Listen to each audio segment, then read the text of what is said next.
Good morning, student. As we are doing chapter number 5, separation of substances. So, today our topic is method of separation. So, why separation is necessary? To obtain the desirable compound. To separate a mixture, we have to use such a property that one constituent of a mixture has and other do not. So let's start this from separating solid from other solids.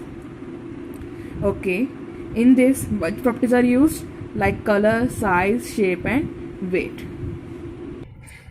So as we are separating the stone from rice before cooking, which property you use? The property of stones are used, like color, of size, shape and weight. These all properties are used to separate solid from solid. So this is simple example. Now another one is threshing and winnowing. These are the methods of crop production and harvesting methods. So first we study about the threshing. To separate grain from stalk. Threshing method is used to separate the grain from its stalk. And how is this done? It is done by beating the grain on hard surface. So first step is threshing to separate the grain from stalk and done by beating the on hard surface. And winnowing is when we separate the grain from stalk, there is a chaff of grain. So how do you separate? The grain containing chaff fall from a height. Okay, the grain containing chaff fall from a height as the wind blow. The chaff blow from a height, form a heap little distance away from the heap of grain. Okay, as you seeing in the picture.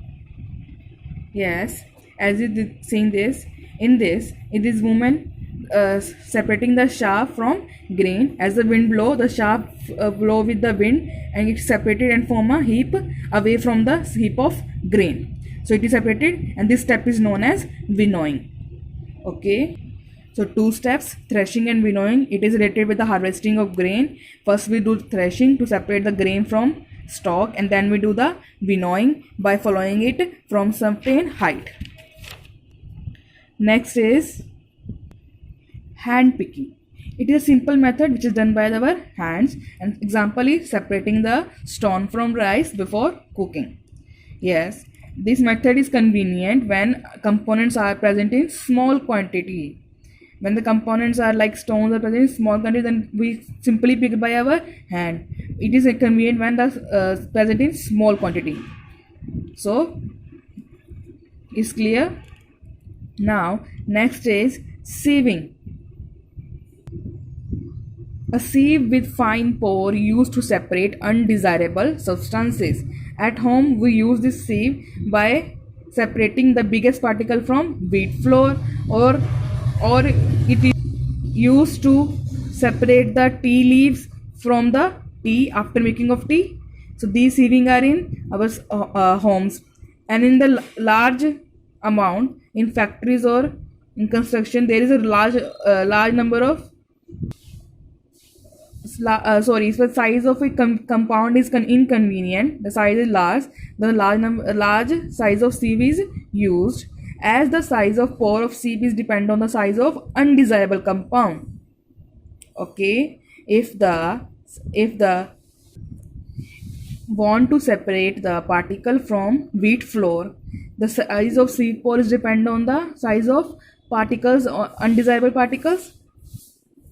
So now sieving is clear. Our next step is separating the insoluble solid from liquid. Sedimentation. In this process, the large compounds or large insoluble solid settle down at the bottom, and the liquid is on the over. So we separate this from solid from liquid. Okay, if this step is convenient when the size of particles are heavier than the liquid. Okay, so it is clear. Sedimentation process in which the sediments are settled down at the bottom, and the sediments are of heavier than the liquid. It does not soluble in